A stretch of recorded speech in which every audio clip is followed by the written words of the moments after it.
Hello, and welcome back to the Animal Wisdom World Summit. This is the place for animal lovers and spiritual seekers to connect with the wisdom of all kinds of animals, from family pets to domesticated animals to wild animals to animal spirit guides. I'm your host, Dr. Kara Gubbins, founder of the Animal Wisdom Circle and creator of How to Talk to Your Pet, the proven four-step system that teaches everyone to connect intuitively with their pets or with any animal. Today, I'm really excited to welcome Colette Reid to join us from Canada, and we're going to talk about spirit animal guidance and divination. Colette Reid is an internationally acclaimed oracle expert, spiritual medium, and best-selling inspirational author, published in 27 languages. Her popular meditation apps and oracle card apps are worldwide hits. As a spiritual medium, she also stars in her own TV show called Messages from Spirit. She's the founder and creator of Oracle School, and Colette splits her time between the USA and Canada with her husband and her two adorable Pomeranians. Welcome, Colette. Thank you. It's really great to be here. Thanks for inviting me to speak. Oh, I'm so happy. You know, one more animal lover in my circle is always a plus, and so I'm always happy to share this world of animals and spirit and everything with everybody. So thank you for joining us. Awesome. I know. And you know what? It was perfect timing because I just got delivered the spirit animal. I'm going to come close to the camera if I can. Spirit animal. Don't look at my nails. Oracle card deck that is, I think it's my favorite deck I've ever made, and it's not available till October for everybody, but you can pre-order it on Amazon, and I'm so proud of it. We actually got a special delivery from China where they get printed for my latest event, Oracle Palooza, and so the theme was spirit animals, and so everybody got a spirit animal deck, and we used the deck, the divination deck, throughout the weekend as our tool to connect to spirit. So it's a totally perfect timing that you and I are talking. It is so perfect. And I noticed that this week you did your reading and lesson on your YouTube channel, and you used that deck. So yes, for those of us who weren't at Oracle Palooza, we could go get a sneak peek by going to your YouTube channel, or I'm sure your blog or wherever, right? Oh, yeah, we can tell them after. It's just my website, colettebaronreid.com, and you'll see there's a video that we post every week of Oracle. It's really an energy forecast and lesson. Like, I kind of teach people how to think about oracle cards differently, divination differently than fortune telling. So it's more prescriptive than it is predictive. But the animals were very chatty this week.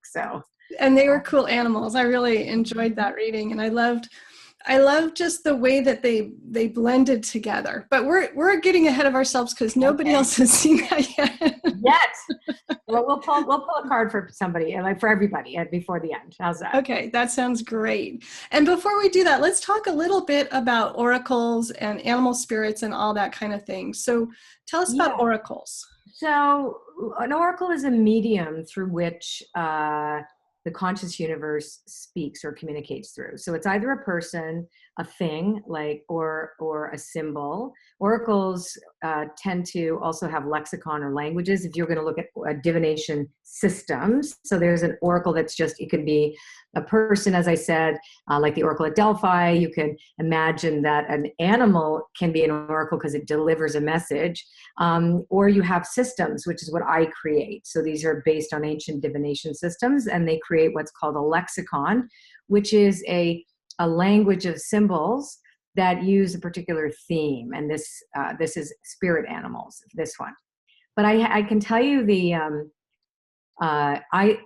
my two greatest teachers about spirit animals, because people typically think I learned this from First Nations people or from Native Americans in the States, and that's not at all how I learned this. My Scottish nanny, because she was a psychic. So actually, when my parents would go out, and she would come to babysit us, like, she was like in her 80s already when she was there. She had this little, kind of bluish gray hair and like super wrinkly, and she smelled like violet candies. Anyway, so she would, because I could see things and she knew, and so so she started teaching me that. She said every animal has a presiding spirit, every insect, she goes, each one has a spirit, not just individually, but there is a presiding spirit, like a great spirit, the great spirit of ants, or the great spirit of the bees, great spirit of dragonflies, right? So there's like this. So I learned that. I was little. And then my father taught me how to read Turkish coffee cups. And so, he knew tasseomancy. My mother forbade him to do it because he would go into a trance and tell people, the neighbors, terrible things about themselves that were secrets. And he was an engineer and very academic. So it was very strange that this was in my household, because they were like not having any of it. You know what I mean? But he did. He showed me, and he said, so whenever there would be like a dog, or we'd see an eagle or whatever, he would say that that's the spirit of the animal, and that there's a commonality. Now, he was Serbian, and didn't know any native people. And Mrs. Kelly, that came from Scotland. So what I understood, this is how I was raised growing up, was that no matter where you were in the world, that animals are there's that concept of all our relations, including animals, that we are related to animals, that they are with us, that we are stewards of the earth, not dominators of the earth, right? So that these are precious beings, sentient beings that we share the planet with. So I was raised with that understanding. Then, of course, years later, I studied shamanism, and then really got into an understanding of the more indigenous views on spirit animals, animal spirits. You can say one word, but the other, doesn't matter. But the idea that there is this greater, like there's not just a dog, but it is the spirit of dog, and what that could mean. So from there, did you take the oracle cards and that system? Like, it feels like you grew up with the animals and understanding spirit and seeing stuff, and your specialty is the oracle cards. And my specialty is divination, period. Divination. Yeah. Okay, so what is divination? Well, divination is the method in which you communicate with the divine. So divination is using a tool like ET phone home, right? So oracle cards are a form of divination, or a method of which to speak to the divine. And to divine means to know the highest good, right? So that is the traditional understanding of divination. It came from Neolithic times. So the goddess culture was where the first divination tools were ever made. And the ones that we know today typically are more like the I Ching, which is the oldest one, that is the system that most people know, which is from China. And then, of course, tarot, which really came from the 15th century. So, and that is, not the same thing, but it is a form of divination. So, and it's the method in which you use to speak to the divine. It's not a fortune-telling device like some people think. It really is a means through which you can navigate your life and communicate with your higher power, for the highest good. And to me, it's all based on everything around me is a reflection of what's in me. So if I see an eagle outside of me, that's reflecting something that I need to know about what's going inside of me or in my life. And it sounds like you're saying the same thing. Yes. And that's an interesting point that you said, because if you look at everything as unified, like everything is unified consciousness, sometimes a rock's going to be just a rock. But when an eagle passes by and you have that sense that you need to pay attention, then then it is the spirit of eagle, which is about being able to fly high above the clouds. And it's the only bird that can fly above a thunderstorm. So, it has that capacity to see beyond. And so they say that it connects to the angelic realm, and there's this higher spiritual guidance. When you see a skunk and you're not expecting to see a skunk cross your path, it's about your reputation. It's about, how you scent the world. Yesterday I saw, I have not seen a groundhog anywhere near any place here in Southern Ontario. And there was a baby groundhog in my driveway, and there was a bunch of hummingbirds, and I pay attention when it's unusual, right? It's like, oh, wow, there's this concept of transformation that's coming. And then the hummingbirds are about choosing the nectar and remembering that there's always enough, and that, they're always going to get that nectar, and that you're protected, because hummingbirds are very militaristic little birds. Right? They'll protect their sugar water, So yeah, but we've lost this knowledge because, urban cultures, Western culture, certainly in monotheism, there's an idea that we are to dominate the earth, and therefore anything that is spiritually significant about the animal kingdom has been denigrated because it's against what is taught. And so we who feel that, feel that reverence for nature and that connection to the animal world, know that there is more. And that's why we're so fascinated, because it's natural. It is part of our natural relationship to the whole world to understand animals, to see their significance to us. But we don't live like that anymore. We have domesticated animals like dogs, and we have like birds, or, you know what I'm saying? We don't have the same exposure. Now I live in the country, I get a lot of exposure to that. But I just think the mindset of the modern person is, since the industrial age, when people grew in, factories and, and cities grew, et cetera, there was less and less contact to the natural world. So we don't know this as well as we should. And I think it's great to have tools and teachers to be able to bring it back on a widespread scale, because that's what I feel like our planet needs right now. Oh, yeah. That attention, that reverence. And I love that, the attention and reverence. Like,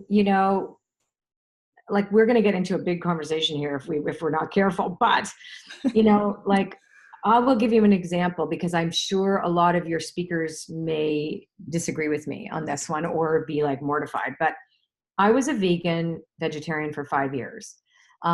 For moral reasons, because I had seen some videos about how farm animals were treated, and that was it for me. I was never going to touch animal products again. And I got sick. I didn't feel well and you got to remember, I'm Serbian, Mongolian, Polish, and French. They ate meat. They're meat eating people. So I had a terrible dilemma that I needed to find a different source of protein, right? So I ended up having to eat red meat again. And I have to tell you, I felt so healthy after. And my dilemma was, I could sit on my high horse as a vegan and just be like so proud of myself that I wasn't hurting anybody. But I got to tell you something, it really changed things for me when I realized I had to become very conscious of the quality of the animals if I was going to do that. So it really brought me back to that original sense of reverence. Like, this animal is giving up its life for me. Like, we have these factory farms that just like in and out they go. And that to me is just horrific. Like, so we, because we have to eat meat, I have to eat meat for my health. I just do. I've tried it again. I went back again and it still didn't work. I got so tired, my hair would fall out. Even I was taking all kinds of supplements. But anyway, so why I'm bringing this up is that our typical society does not recognize, the kids don't even know where the meat comes from. They don't know how animals experience their lives. And so we know the cows, we know exactly they are grass-fed, they are pasture-raised, they're loved by the farmer. We are our farmer next door. We know the cows. It's like, it is such an extraordinary, spiritually meaningful relationship that before I was just like, oh no, that's not me anymore. Like, I'm now the good person. That's just the vegan. Do you know what I'm saying? So I think the way we think in general needs to shift a little bit. Like, it's easy to love your pets, but can you love the cow that you're going to eat? Can you be grateful? I have totally understand grace now. And, I don't take it for granted at all. So we are totally so my husband and I are very humbled by this experience, and he too didn't, both of us have the blood types, etc. But we were really like in a conundrum, because I wanted to only love animals and be one of those champions that, that was going to go out there with my flag and say, I am such a good person. I know this is basically, I didn't know I was thinking that way, but I'm a better person than you because I only eat vegetables. Do you know what I'm saying? Totally, yeah. And I got to tell you, I feel like crying actually now, because I don't ever want to hurt anything. And it's like, I can imagine the earliest people that, when I think also just how, for example, how native tribes treated the buffalo, for example, they would pray to them even before a kill. Like, we don't do anything like that. Like, these are things that are missing in our entire cultural mindset that I feel is as important as loving the animals. Is like being really real about the treatment of animals, especially since if we are going to be a society that's omnivorous, right? And I try to eat more vegetables than I do meat, but I have to once in a while. So I brought that up. I'm not sure why I brought that up. But I don't know if anybody's talked about it on your summit. And I think it's a useful conversation to have, that we are really responsible for the quality of life of these animals and the quality of their deaths. I feel that way about my pets. I'm responsible for the quality of their life and the quality of their death. I make a commitment to them as soon as they come into my world. And I've typically adopted very sick animals. And I'm okay with that. That's been my story. That's because I will do anything to help my animals. And I think the animals know that when they come to me, it's like, let's pick her. And so I just want to segue over quickly to the fact about my mediumship, right? So when I tune into animals, I have tuned into farm animals that have crossed over and it was fascinating. Many of them, and I've done it a couple of times, but pets that come through are so fun, and they're like totally love. They don't have any sadness for having died. They're just like excited to be talking to a medium, and they're like, their personalities are always really clear and they're always really accurate and whatever, and they name themselves too, etc. But I found the farm animals really the most interesting because they had this great compassion for human beings. And I think that's another thing that makes me very choked up, because I remember tuning into this cow.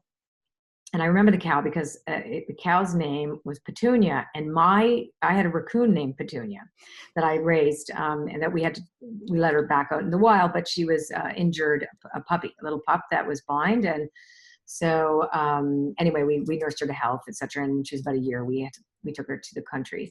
Anyway, but I'll never forget this. This cow, was raised by this man, came with his wife. They was never going to go. He's a fan of Sylvia Browne. It was one of those, because I opened for her, a very different demographic than I was used to. And there he was sitting, and this cow wanted to say thank you to the farmer. And it was so meaningful because, they were very they had cattle and, whatever. But they named this particular one. But it was this sense of forgiveness that was, I didn't even know how to impart that. So it was like connecting to the spirit of all the cows, right? That, because it was a conversation I wasn't prepared to have, and so I've thought a lot about that since then too, and thought like, wow, because I was a vegan during that time, by the way, and I thought, oh, maybe it's because I'm a vegan that all these animals are coming through, and no, they've never stopped coming through since then. So it's like they've never cared what I ate, but really how I respected them, that was really important. And so there was an almost, anyway, so I'm going to go, unless you interrupt me, I'm going to keep talking. So I'm looking for an opening, Colette. Yeah, go ahead. Okay, go ahead, because I'll just keep going. Well, I want to speak to that really quickly because I just wrote a book about part of this book, and part of what I learned from the owl is taking care of yourself, because I struggled with the same issues off and on for decades in my life because of animals and because of health. And so I've gone back and forth, and it was the owl who taught me to take care of yourself and accept the consequences. Yeah. So I'm getting teared up now because the first step for me was really gaining sovereignty over my food choices. And sovereignty over my body, and saying I count and I matter. Sorry, I'm getting really teared up now.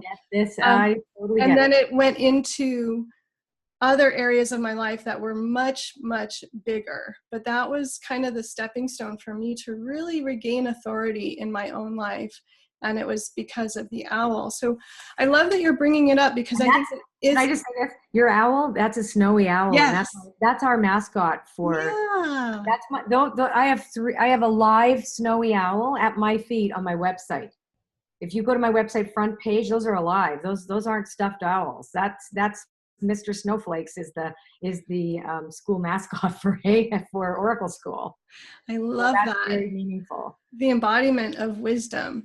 Mm-hmm. So thanks for bringing that up, because that's something that I think, there's two sides to it. There's really taking care of the animals, and there's taking care of ourselves. And how do we find that middle ground where we can all take care of each other? Because the owl hunts, its prey, knowing the effect on that prey and its life, right? Knowing that you're going to be taking a life. So it's not that that's fundamentally wrong. No, I It's not get like it. there's this judgment, good and evil. Is, right? Isn't there? And I think I've learned so much from the animals who crossed over to teach me about non-judgment and about responsibility. Because like you said, the sovereignty is also about consciousness and awareness, and being willing to go to any lengths to the degree that you can, to, like, for me, I'm a huge advocate of compassionate farming. I mean,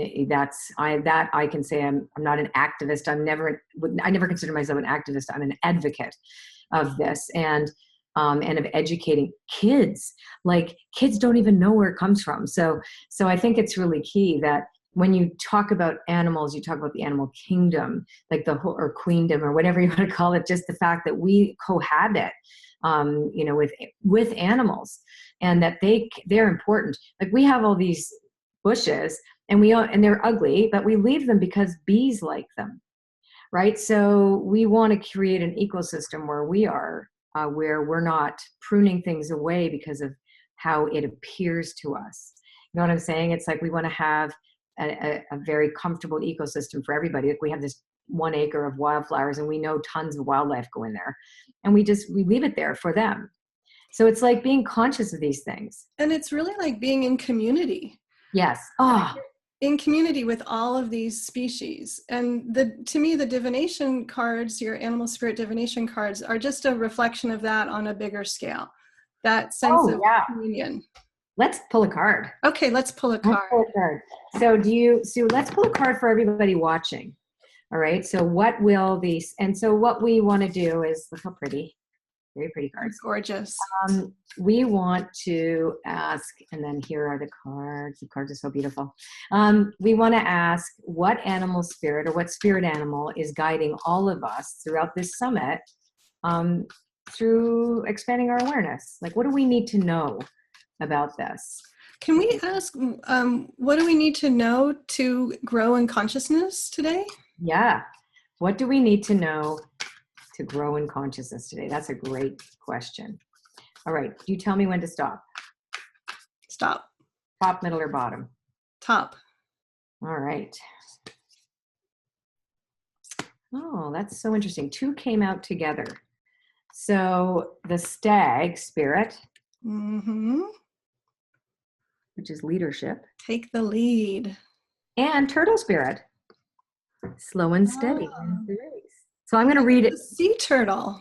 I'm going to read it. So it's fifth. I'm going to read this because the guidebook has everything in it. So I'm going to read what it says.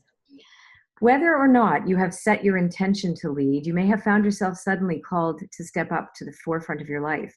Stag spirit is a reminder that now is a time to heed the call, to be sure, strong, and compassionate.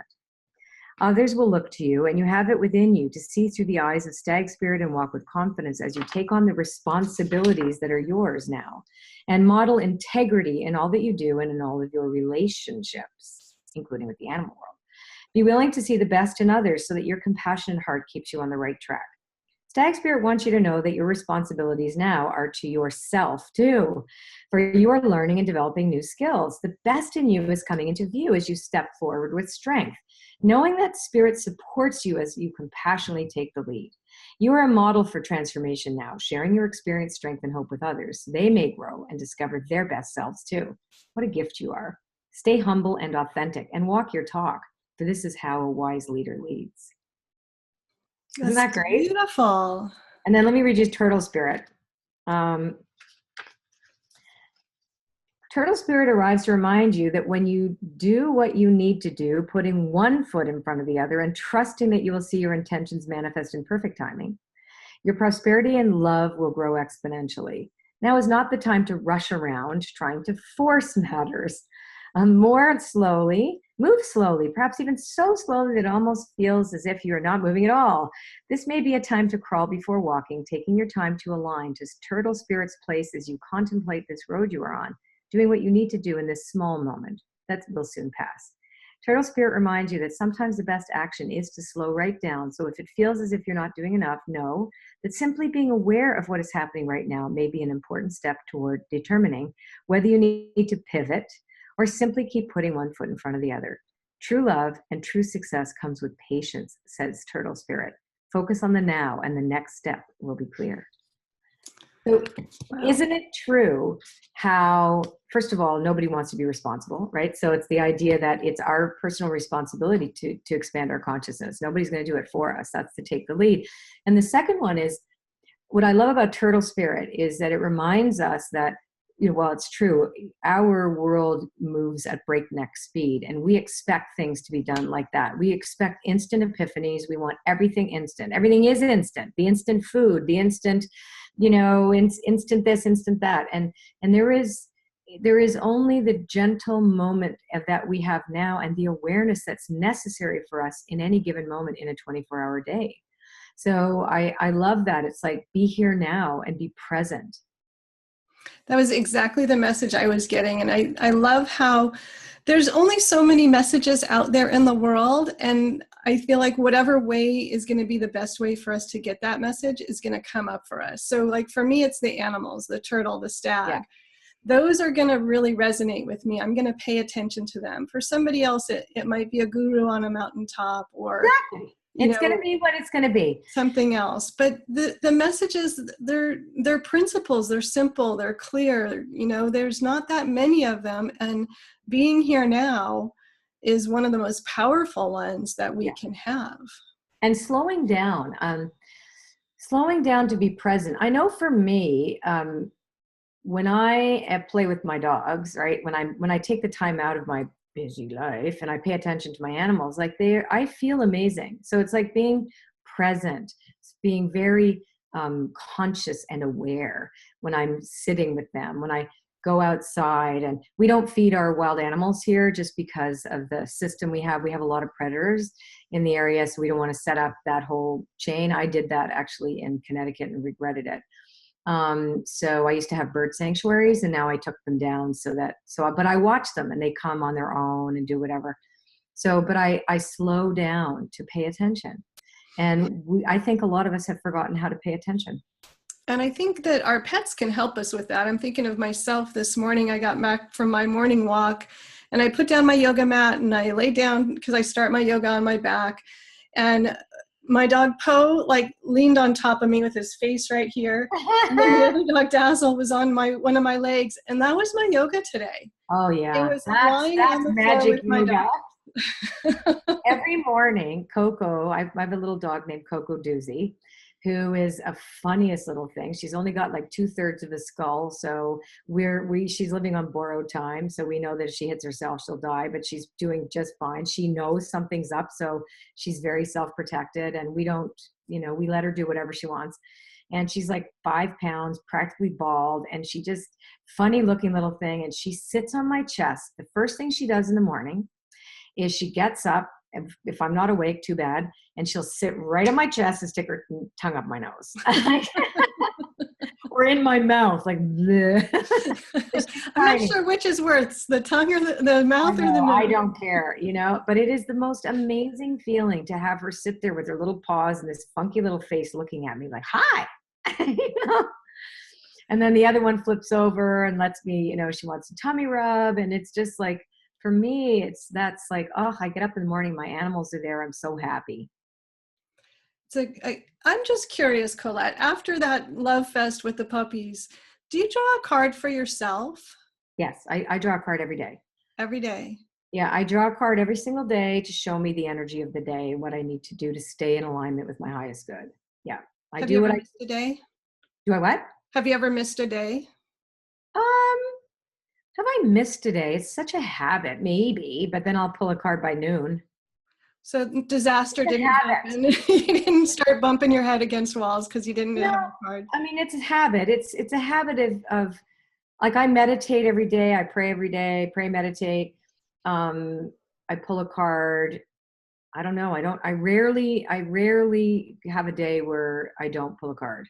I may, no, I mean, maybe on vacation when I don't want to think, but typically not.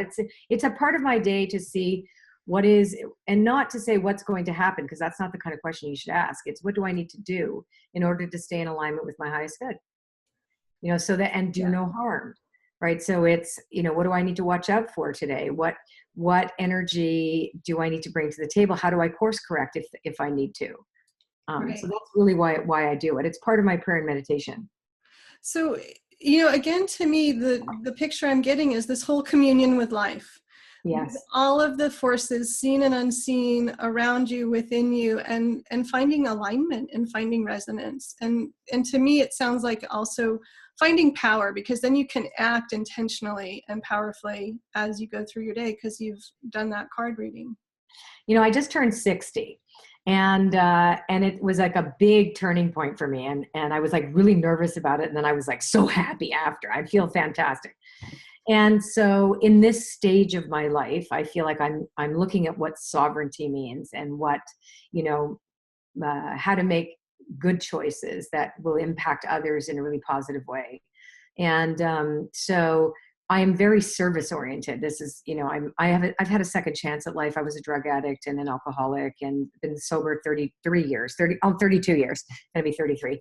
So I've had an amazing experience of getting a second chance at life, and then having this extraordinary gift of being able to see the way I do and tune into those who are in a different dimension of consciousness now. But I don't take anything for granted. And especially now that I'm 60, my mom died when she was 66. So every day for me is a day that's a blessing. And I love that, you know, about the alignment. Like I want to be in alignment, like more than I ever did now, more ever, you know. And I also don't give a shit about the things that I thought were important anymore, because I don't care. Like, it's weird. Everybody should turn 60. Like, it's so awesome. Dr. Chris Northrup was a very good friend of mine. She actually said to me, she goes, "Wait till you turn 60. You're going to love it." I'm like, really? Oh my God, I'm so scared. And then I was like, right on. So these kind of conversations about alignment and resonance, I think, are really important. And I love, by the way, that you've done this Animal Summit. I love it. You know, all my charity money goes to the Humane Society. So, and the Rolling Dog Animal Ranch, we also support them for blind and disabled animals, and farm sanctuary. So for factory farms, farm animals. So it's all animals for me. So when you approached me, I was like, oh, totally. I'll talk about anything about animals. I'm all in on the animals.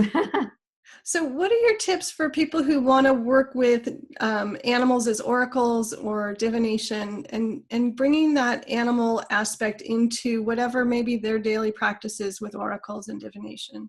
So, well, here's the thing. I have created specifically a deck called Spirit Animal. There's another deck called Animal Spirit by the girl who did a tarot deck, but now I can't remember what it's called, but it's really unique and dark, and it's all like hand drawn. I can't remember that. And then I know that Stephen Farmer has an oracle also on animal spirits, but it's called something else, Earth Magic, I think. Find a deck that you like that speaks, you know, that allows the animals to speak through them. Mine is very chatty and alive. Like my spirit animal oracle is very, very accurate and very, very, like, I can, because I know it is. So, but find one that you resonate with. I know there's a Druid oracle, and start to learn. And I think you educate yourself. The more you use an oracle, the more you start to understand how nature interplays with you and how it serves as another form of communication. And also teaches us to be more reverent to those who share this planet with us. So I think getting a deck is a really good choice. So getting a deck, maybe trying that daily practice. I know you have an app on your website that people can do readings right on your website. Yeah. Now they can also download the Spirit Animal Oracle if they have an iPhone. It's not ready for Android yet, but it's available now on iTunes. So Spirit Animal Oracle, or on hayhouse.com. They had that out already very early. So we don't have the Spirit Animal Oracle to test yet on the website, but we do have Mystical Shaman that has quite a few. Well, it's all but universal archetypes that are natural, that relate to nature. So people want to check that one out, they can too. But the Spirit Animal Oracle is available already now, and it really is amazing. I have to say, I think it's my favorite deck. Like, making the deck was like, they talked to me, and so for me, the experience of creating a divination system is a spiritual experience in itself, because I'm gifted with these creatures who talk to me. Like, it's so amazing. Does it take a long time to do that? Yeah, it takes me. I will never do anything half-assed. So I'm not, even though it appears that I'm putting out a lot of product, but these things I've been sitting on for 20 years. So these are not things I just came up with. The Goddess deck was the newest one, but I had been already tooling around with Spirit Animal Oracle for about 20 years. So it takes about 9 months from start to finish. So 9 months to a year. So the works that the decks that are coming out now, I started just over a year ago. But it takes 9 months to finish the art, and I'm very active with Jenna, my artist, in how they're going to look, etc. And so I do about 2 decks a year, so I overlap the decks. I would love that to be in that conversation, to be a fly on the wall at those conversations that you're having with those spirit animals for that deck. They weren't always. You know what though? Making oracle cards the lexicon doesn't always work. So you have to test them, and not all the animals got along with each other, like didn't want to talk to each other. So it has to work where everybody's willing to have a conversation with each other if you do more than one card. And many decks, actually, many oracle decks that are made, I don't think the authors understand that process. Sometimes, not always, because there's some great oracle card decks out there. But it was really interesting. Like, for example, kangaroo and grasshopper could not be in the same deck because they had very similar messages, and I had to get rid of one of them. And it was like the one that really showed up was the grasshopper. It was like, you can't get rid of me. And I'm like, okay. And I'm like, okay, kangaroo, sorry, because both of them don't move backwards. They can only move forward, right? So they had very similar aspects of their and messages that they want to impart. So some of them had to go. I was really trying to get some from every continent, and yeah, like some of them just did not want to get along with the other ones and play nice. I'm like, okay, fine, you got to go. It's such an amazing interplay between a structure and a physical form and an intuitive, fluid process. Yeah, and it has to be a fluid conversation. Otherwise, it's because nothing can be fixed in an oracle. What's fixed is, for example, the tarot is fixed. It's a fixed system. You're always going to get the same 78 cards. They're going to mean the same things. But in an oracle deck, it's a fluid system. And so each one is its own system. And then it needs to be fluid within itself. And so it can have a relative container that's very membrane-like, but it has to work together inside it. So that takes a bit of balancing. I was going to say magic, but balancing is good too. Actually, it is magical. When I think of magic, I think magic is the invisible energy that holds the world together, the consciousness that awakens in us and that we fall asleep to oftentimes. But yeah, so I would say it's magic, and I get to participate in the magic. It's not, it opens me up to my own personal magic, but it definitely is something that I feel I'm very, very, very privileged to do this. And do you have any final words of wisdom for our viewers? Yeah, let's get another card. All right. Let's say what's our final word of wisdom for everybody? Ooh. Nightingale spirit. Oh. Look at that one. Oh gosh, I love it. That's okay. So this is a great card. For my final words of wisdom is going to come from the Spirit Animal Oracle. Love is all around. In the darkness of night, Nightingale Spirit sings her song of love and hope, a harbinger of dawn to remind you that the sun will rise again soon. You are so loved, and the illumination song of the Nightingale Spirit calls you to a new level of self-awareness and connection with the light. Yes, there is shadow and darkness, but love and prosperity exist everywhere, even in the seeming emptiness of space, darkness, and a starless night. Hearken to the message, letting the music of the nightingale's song remind you that love is all around. Feel it and trust in tomorrow's light, renewing your ability to recognize that the spaces that appear empty are filled with love and abundance. Illumination will happen soon. Mm. And isn't that beautiful to remind us that it's the things that we don't see. You know, we forget that in times where we feel that we're struggling and we're unsure of our footing and our next step, next right action. The truth is that the invisible world is present to us all the time. And that's the magic. That is the magic. And that message is so inspiring and so hopeful for me right now, thinking about our global political situation, my political situation in the United States in particular. And just it just does give me hope that things can change. The light can come back. We can crack out of this situation. One of our speakers this week was, or is Linda Tucker, who will be coming up after you actually in the order. Right. And she's an advocate for the white lion, which I call the soul of Africa. They're the Oh my God. And those people that go and shoot them. Oh. And she's really, really active in their conservation and politically active and, you know, being their voice and everything. And so it makes me think of that. Nightingale's message to me also goes to the canned hunting in Africa, you know, all of the atrocities that are happening around the world right now. This message from Nightingale tells me that the light is here. We're surrounded by love, and we can keep taking action to get through this and create the world we want to live in. And I'm sorry, even when it's dark, we have to keep trusting. It's easy to trust when everything is good. It's when we are in the most chaos that we have to remember that our faith it has to be blind at times because it appears only terrible things are happening, but it's not true, you know, but I get it. I have to say though, I cry every time I see those things, you know, like I do. I was like, you know, when there's an oil spill, I cry for the animals, you know, I really do. But, and I think humanity is horrible some days, but I also know that I feel embarrassed. I feel ashamed to be human. Terrible. I feel that terribly in my soul, but I know too that as I live and breathe, I need to be responsible and I need to be awake and conscious and reverent and respectful and whatever I can do to relieve the suffering of others, even though you know, like I said, I'm omnivorous now and I have to even choosing, you know, what I put into my body but to really recognize that we live in this extraordinary planet and world. And it's each individual needs to wake up. So that's the job that you and I have, and to carry a message. Exactly. So for people who want more Colette Baron-Reid, how can they get in touch with you and how can they get connected with you?